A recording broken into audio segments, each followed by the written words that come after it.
शादी के नाम पर धोखाधड़ी के कई मामले आपने देखे होंगे, लेकिन महाराष्ट्र के बीड जिले से एक ऐसा मामला सामने आया है जिसने हर किसी को हैरान कर दिया है। आरोप है कि एक पीएसआई अधिकारी ने शादी तय होने के बाद दुल्हन और उसके परिवार को धोखा दिया। शादी की तारीख नजदीक थी, तैयारियां पूरी हो चुकी थी, लेकिन ऐन वक्त पर दूल्हे ने शादी से इनकार कर दिया।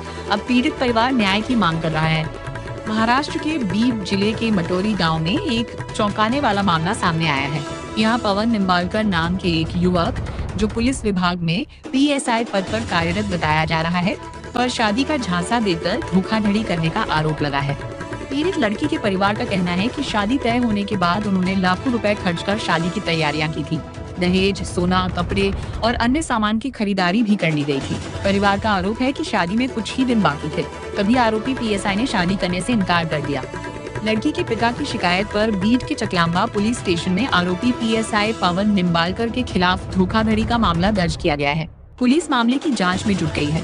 पीड़ित परिवार का कहना है कि आरोपी ने न सिर्फ आर्थिक नुकसान पहुंचाया, बल्कि मानसिक रूप से भी प्रताड़ित किया।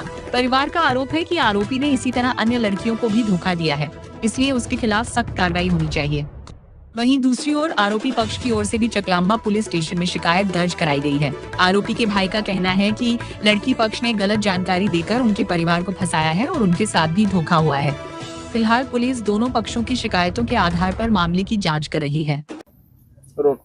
मामा, काय सांगाल? तुमच्या मुलीचा विवाह 21 तारखेला होणार होता, मात्र तुमची फसवणूक झालेली आहे। विवाह रद्द झालेला आहे, नवरदेवाने नकार दिलेला आहे, लाखो रुपये तुमचा खर्च झालेला आहे, संपूर्ण तुम्ही खर्च केला होता। तुमची आता मागणी काय आहे? कशा पद्धतीने फसवणूक झालेली आहे?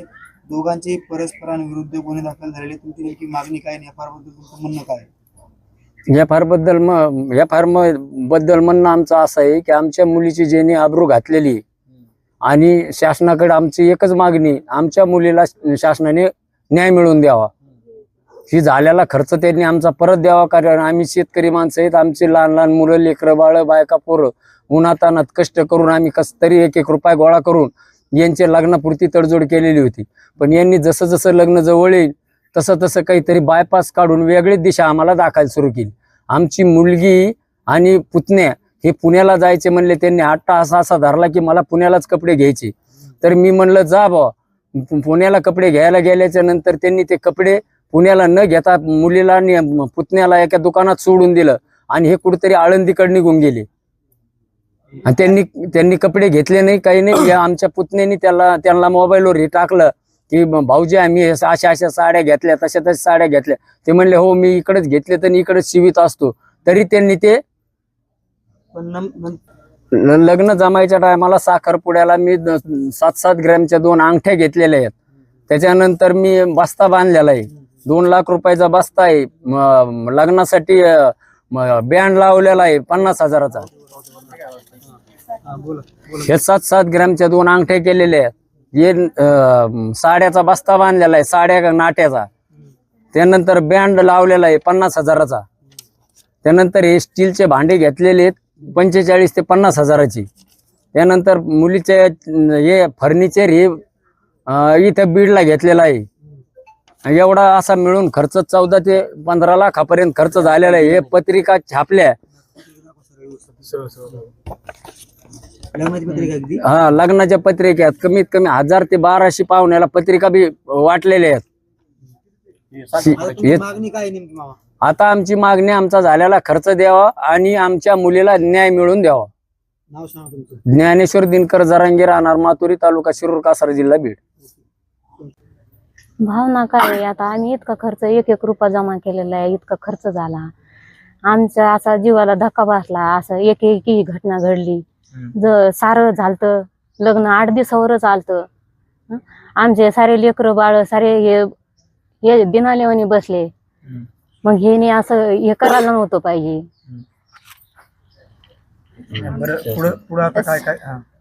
शासनाने याला सजा दिली पाहिजे, काहीतरी केलं पाहिजे, आमचा खर्च द्यावा ह्याने। पोलीस ह्याने असं करायला नव्हतं पाहिजे। पोलीस लोकच असे करायला लागले, आम्ही काय करायचं गरीब लोकांनी? तुमची मागणी काय आहे? मागणी काही नाही, त्यांनी आमची इच्छा म्हणजे एवढे पैसे देऊन टाकावं आमचे। आणि 1-1 रुपया जमा केलेला 25 लाख रुपये जमा केले, ते खर्च झाला आमचा।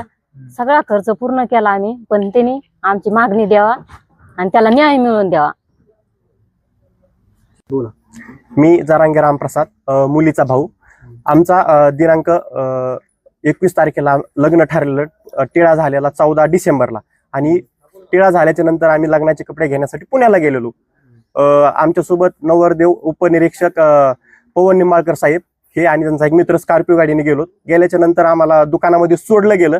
तिथून ते आम्हाला कपडे घ्यायला आमच्यासोबत नव्हते. त्यांनी दुसरीकडे कपडे घेतले आणि कपडे घेत असताना त्यांनी फोन केला की तुम्ही तुमचे चॉईस करा कपडे, मी तिथं कपडे घेत नाही, मी दुसरीकडे घेतोय. मी विचारलं की असं का बाबा, की ते म्हणले नाही मला इकडे शिवायचे. कपडे घेऊन आलो. घेऊन आल्याच्या नंतर तेचगावमध्ये त्यांनी आम्हाला सोडलं. त्यांनी दुसरी गाडी बोलवून घेतली. बोलवून घेतल्याच्या नंतर आम्हाला 2 आमचे त्यांच्यासोबत व्यक्ती होते, ते 2 बसवले आमच्या गाडीत. ते म्हणले हे माझे जोडीदार आहेत, सोडतील तुम्हाला. मग ते त्या दुसऱ्या मार्गाने निघून गेले. असं केल्याच्या नंतर हा प्रकार झाला आदल्या दिवशी. दुसऱ्या दिवशी नंतर त्यांचा फोन आला मला, की फोन आला तुम्ही चकलांब्याला या, आमच्या घरी या. घरी आलं, आम्हाला वाटलं काहीतरी बोलायचं असेल, पुढचं नियोजन वगैरे. गेल्याच्या नंतर त्यांनी आम्हाला असं सांगितलं की मला तुमच्या मुलीसोबत लग्न करायचं नाही. हे ऐकल्याच्या नंतर आमच्या पायाखालची जमीन घसरली. ते झाल्याच्या नंतर आम्ही का नाही करायचं, की ते म्हणले ही मुलगी मला शोभत नाही, ग्रामीण भागातली, असे काहीतरी वेगवेगळे आरोप केले, उत्तर दिले त्यांनी. मग हे केल्याच्या नंतर आम्ही तिथं बोलल्याच्या नंतर की ते म्हणले ठीक आहे, तुम्ही ऐकत नाहीत ना, की त्यांनी आम्हाला त्यांच्या जी वर्दी होती पोलीस डिपार्टमेंट, त्याला एक अडकवलेली गन, त्याचा धाक दाखवला आम्हाला, की तुम्ही कसं काय नाही करत का, आम्ही पोलीस डिपार्टमेंट, माझं कुणी वाकडं करू शकत नाही, अशी मला सवय लागलेली, हे मी असं किती का करत आलोय. असंच पोखरीचं प्रकरण एक झालेलं त्याच्या अगोदर. आणि हे करत असताना आमची त्यात बदनामी झाली. आम्ही गावाकडे आलो, मध्येचे लोक कोण प्रयत्न केला, परंतु आम्हाला त्यात काही इनपुट भेटलं नाही. मग हे करत असताना आमच्या चुलत्यांनी जो 1-1 रुपया गोळा केलेला, तो पूर्ण त्या लग्नासाठी लावला होता, तो पूर्ण आज आमचं कुटुंब उद्ध्वस्त झालेलं आहे, आमचं याच्यावर आलेलं आहे. आणि ह्या बाबतीत आम्हाला न्याय मिळावा. आणि पोलीस प्रशासनाला एवढीच आमची मागणी आहे की याच्यावर लवकरात लवकर काहीतरी याच्यावर कारवाई करावी, त्यांना निलंबित करावं. कारण ते जर सिस्टीममध्ये असेल ते काही ना काहीतरी करतात ते. आणि आम्हाला वारंवार धमकी देतात की मी पोलीस डिपार्टमेंटमध्ये आहे, माझं कुणीच काही करू शकत नाही. माझं नाव रामप्रसाद जरांगे, मुलीचा भाऊ.